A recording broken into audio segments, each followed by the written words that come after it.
The food of Lebanon is a rich blend of various cultures that have called the country home over hundreds of years.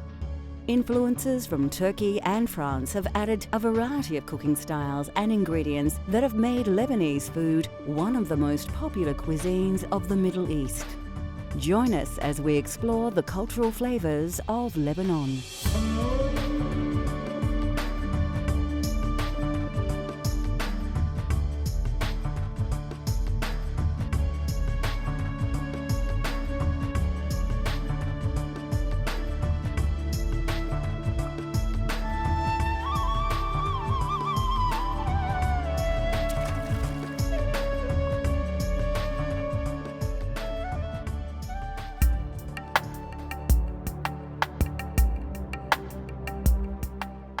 Lebanon is situated on the Mediterranean Sea, sharing its borders with Syria and Israel, and due to its location has experienced many political and cultural upheavals, helping shape its identity.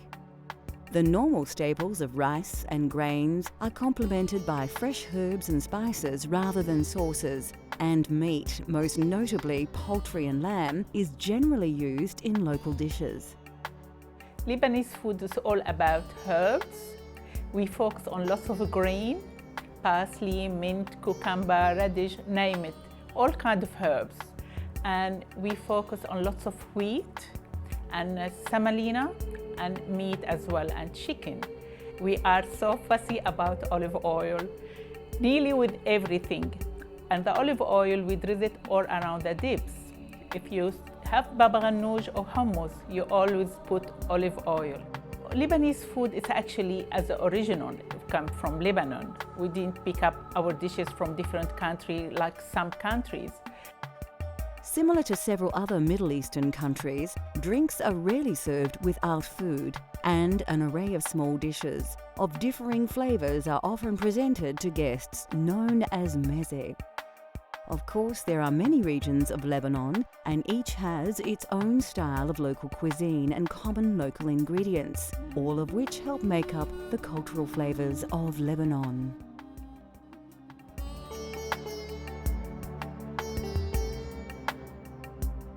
Traditionally eaten by mountain folk, tabbouleh has become one of the most famous of all Lebanese dishes. Featuring parsley, mint, tomato, lemon juice and olive oil, this healthy salad is commonly eaten as part of a meze. Meza is all kind of dishes, nearly little bit from everything, from salad to dip to labni. It will be, if somebody ran you and they coming for drink or dinner, the meza is always on the table. And you can eat it any time of the day, brunches, lunch, or dinner. Meza, it's kind of show you it's welcome in Lebanon, kind of hospitality. Can be as an entree for people when they come over. And, or it can be as an entree before you have your main meal.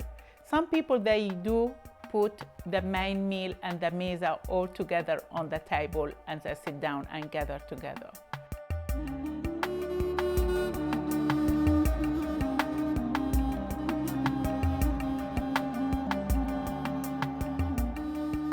Tabbouleh is a delicious Middle Eastern salad or appetizer that can be eaten on its own, in pita bread, or as a side dish.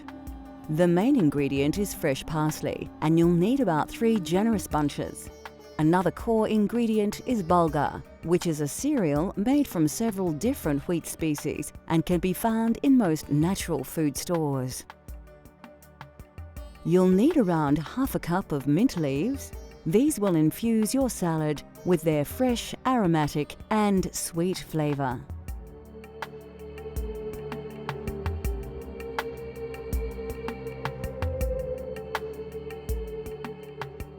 The other ingredients required include about 3 or 4 medium-sized tomatoes, 1 bunch of finely chopped spring onions or salad onions and 1 brown onion.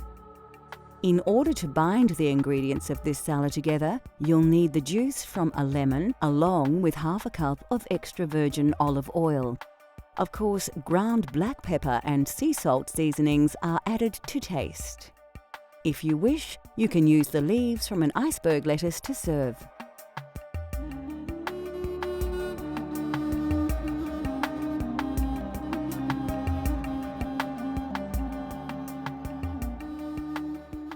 The first job is to wash the bulgur in water. Place the cereal into a large mixing bowl and cover with cold water. Drain the water off by pouring the bulgur over a large sieve. Then, place the washed wheat back into the first bowl. We can now begin the process of preparing the salad. Pick some juicy red tomatoes and slice them like so. Then put the slices on their side and dice them. Once all your tomatoes have been diced, place them in the mixing bowl along with the bulgur. Next, take a few bunches of fresh parsley and place them on your chopping board. Carefully pick up each sprig of parsley and hold them by the stalk in the other hand. This is a quick and easy way to remove the stalks from the leafy part of the herbs. Place the bunch onto the board, then chop and remove the stalks. Now chop the leaves like so, while holding them in a tight bunch. Add your parsley to the mixing bowl. The mint is the next herb to be prepared. Remove the leaves from the stalks and place them in a small pile on your chopping board. Finally chop them and put them in the bowl. Now we can start adding our other ingredients. Finely dice your salad onion and then season with a little salt and pepper. Then, continue dicing the onion to ensure that the seasoning is mixed in well. Add this to the other ingredients. For the next step, slice 2 lemons in half and squeeze them out. Remove the pips with a knife and then pour the lemon juice over your salad mix. Finally, take a good quality virgin oil and drizzle about half a cup over everything. Now we finished from the olive oil. What we have to do, just make sure we mix it with hand, go all over, let's bond all together, mix it with love. And the next step, it's the best step to do, try a little bit of it, see if we need more salt or pepper. And it's absolutely beautiful, doesn't need anything. Your tabbouleh salad is now ready to serve. Take a large handful using both hands and place it into a serving dish. Garnished with a wedge of lemon, this versatile and very healthy salad can be eaten alongside any number of other dishes or accompaniments. But by far the simplest way is to roll some tabbouleh inside some lettuce. Coming up on Cultural Flavours, a versatile meat dish and the essentials of Lebanese cooking.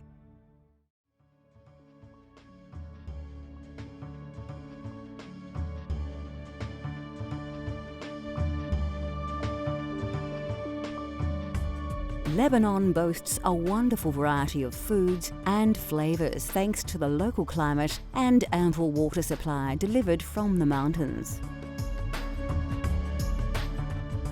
Common across the region are chickpeas. Used in all manner of dishes, the most famous chickpea dish is hummus, a dip or spread made from mashed chickpeas, tahini, which is a sesame seed paste, with olive oil, lemon juice and salt. Food in Lebanon, we focus on lots of herbs, parsley, mint, and we do use lots of wheat and beans. And that's why we make lots of dips, hummus, baba ghanoush, and with the herbs we focus on the tabbouleh, lettuce, cucumber, radish, name it. And in Lebanon we don't have 3 main meals. We always have the meza. If people coming for drink or dinner, the meza is always on the table. The vegetables most often used in the region are a combination of indigenous and locally grown produce, and introduced foods from a long history of trade and upheaval. Eggplant, right across Central Asia and the Middle East, is a favourite in Lebanon, as is potatoes. Cucumbers, squash, onions, cauliflower and tomatoes all have a place in Lebanese cuisine. The flavours of Lebanese food are often subtle, with relatively light spicing and very little use of thick flavoured sauces. Typical flavours in the local cuisine are garlic, parsley, mint, thyme, turmeric, cinnamon, cloves, nutmeg, ginger and fenugreek. Cardamom is used very often in local dishes, and its distinct flavour can be discovered everywhere. Olives are a major part of Lebanese food culture. There are literally thousands of olive plantations throughout the country. Olives are eaten whole, but the oil is more common, and most households in Lebanon use olive oil like Western countries use butter. The great thing about the essential ingredients of Lebanese cooking is they are readily available nearly everywhere, and anyone can explore Lebanese cultural flavours no matter where you live.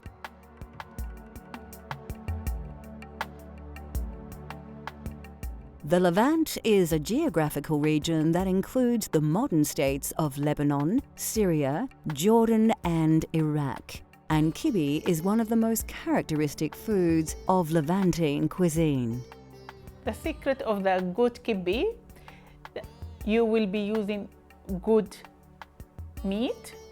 Try to use good minced meat, and we do use onion and herbs. And when you put the crushed wheat, make sure it's being soaked enough, because when the crushed wheat is soaked, and goes through the food processor, they bond beautifully together. And this is the secret. And you can have a kibbeh, baked kibbeh, or you can have them kibbeh as a meatball and stuff with the stuffing, and we use it as an entree as well.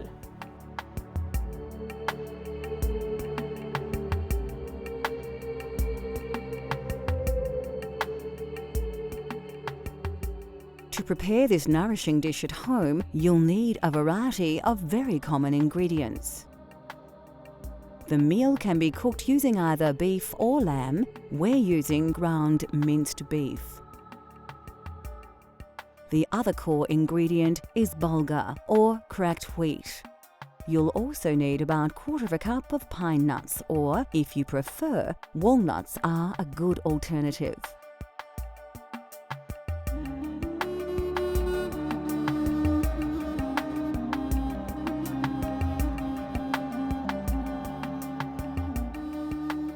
In addition to the core ingredients, you should also have 1 medium onion and about 1/4 cup of vegetable oil. The dish also calls for a selection of spices to give its distinctive flavour.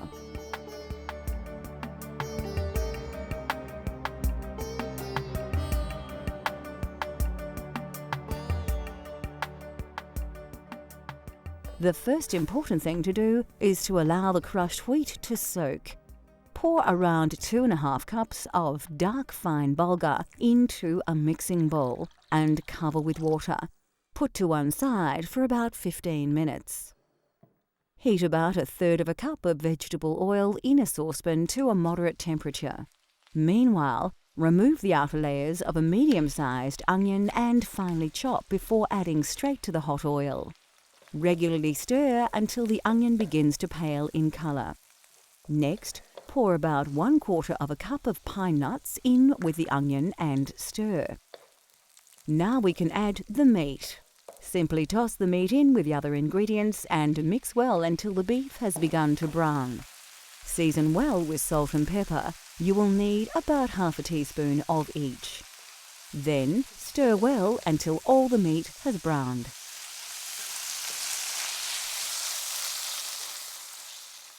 Before we begin with the stuffing, quickly drain off all the water from the cracked wheat.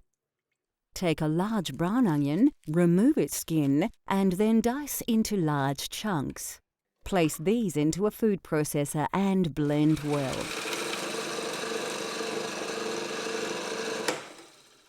Tip the onion in with the washed bulgur, then add about 250 grams of coarse ground beef to the bowl. Now, to add a little seasoning and spice to the stuffing. First, scoop 1/2 a teaspoon each of cinnamon powder and allspice before grinding about 1 teaspoon of salt and 1/2 teaspoon of ground black pepper over the meat. Now everything ready in the bowl. All we have to do now, mix it with the hand, make sure everything mixed together. If the kibbe a bit dry, all we have to add a little bit of cold water to make sure it's mixed together. And we take a little bit at the time, put it in the food processor for 1 minute, and we continue doing the processing, and the kibbe will be ready to finish it off in the baking dish. Once you've ground the kibbe together in the blender, put it to one side. Fetch a low circular baking tray and line it with some olive oil. Then pour some water into a bowl. Grab a handful of kibbe stuffing and place it into the tray. Press it down with your fingers. A little water will stop the stuffing from sticking to them. Repeat this until you have completely covered the base of the tray, but be sure not to use more than half your stuffing. Now to add the filling from the saucepan we prepared earlier.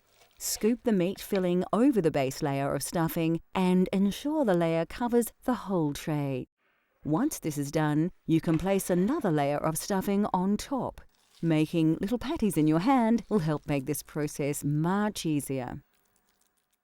Finally, wet your fingers in your water and firmly press down the top layer of the kibbe. To give your kibbe an authentic look, use a knife to score a diamond pattern through the layers of your dish. A liberal dash of olive oil will help prevent the kibbe from drying out in the oven, which should be preheated to 180 degrees. Bake for 20 to 30 minutes until the top is firm. Kibbe can be eaten in numerous ways as a snack or as a main meal. Hot or cold, this traditional meat dish is favoured throughout the Middle East. Next on Cultural Flavours, we discover how easy it is to bake the taste of Lebanon. Soufouf is a Lebanese cake-like dessert that is not too sweet and can be served with coffee, tea or milk.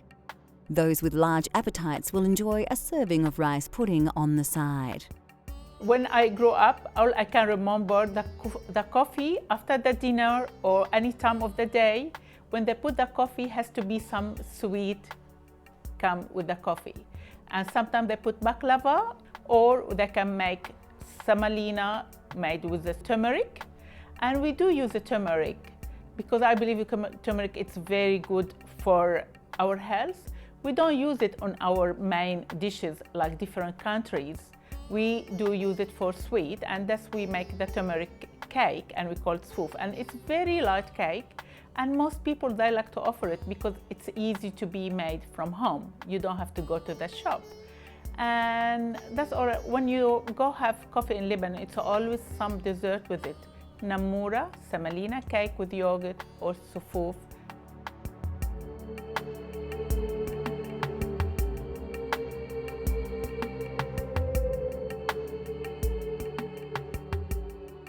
There are two parts to this recipe.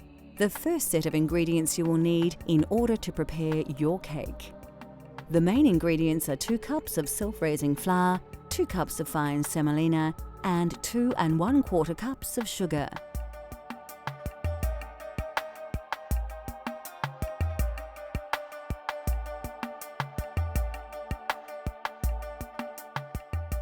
Sesame seeds are used as a topping. Tahini will be used to grease the baking tray.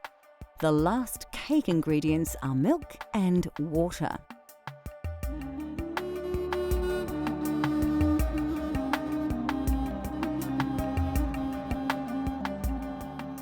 In order to make a Lebanese-style rice pudding, you'll need 1/2 cup of a short-grained rice, 6 tablespoons of sugar and cinnamon. You will need about 4 cups of milk, along with some rose water and orange blossom water.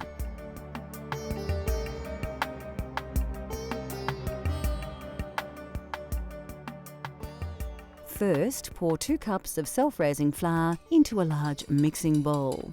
Then add the same amount of fine semolina powder. The next important ingredient is sugar, and this cake calls for about 2 1/4 cups. Don't forget to add a little baking powder. About 3 teaspoons will do. This will help the cake to rise. Next, add about 1 cup of vegetable oil. An unusual ingredient in this cake is turmeric, and we'll use about 2 tablespoons. This spice will give the cake its amazing color. Finally, pour 2 cups of milk over all the ingredients and, using a whisk, mix well.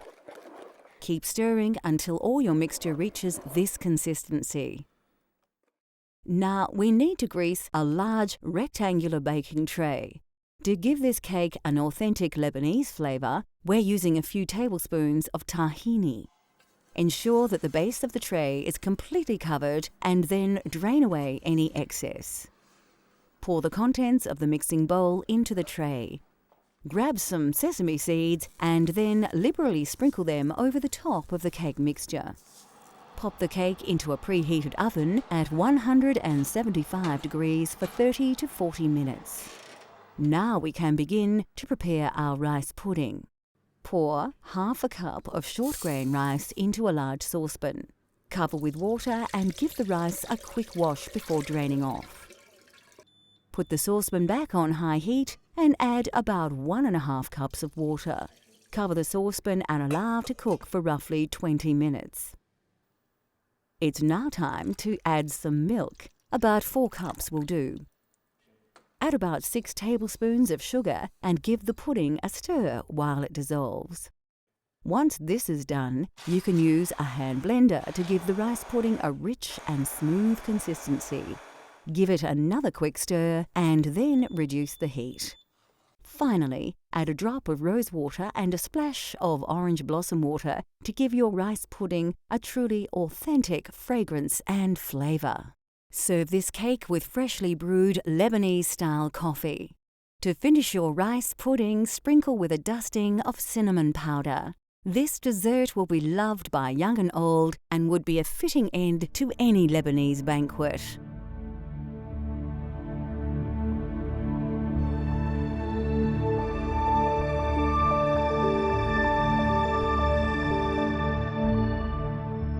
The food of Lebanon is appreciated all over the world. Classics like tabbouleh have become standard dishes in other countries and are now incorporated into the local cuisine.